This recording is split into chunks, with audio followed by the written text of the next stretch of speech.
রোজার মাস হচ্ছে আপনাকে অভ্যস্ত করাইতে হবে, কাস্টমারকে আপনি অভ্যস্তই করাইতে হবে রোজার মাসে। রোজার মাসের পরে আপনি অভ্যস্ত করাইতে পারবেন, 1 নম্বর বিষয়। 2 নম্বর বিষয়, আপনার প্রশাসনের কাছে সরাসরি অর্ডার আছে, ওনারা আজকে আসতো। আমার আজকে আইন শৃঙ্খলা এবং সমন্বয় মিটিং ছিল, গাড়িটা মাথায় আছে। আমার কথা হচ্ছে আমি আপনার ভাই এটা ওনাকে আমি শোনেন ভাই, একটা বিষয় বুঝেন, আমি না পাইরা আমি এনে আইছি না। আর আপনাদের কাছে কিন্তু আমি বারবার অনুরোধ করতেছি, যতক্ষণ অনুরোধ করতেছি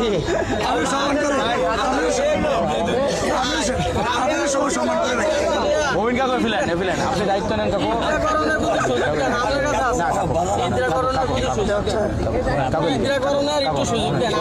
আমার কথাটা বলেন, আপনি এই 3 দিনের মধ্যে প্রস্তুতি নেন, আপনার আর 2 দিন দহন করতে পারবেন।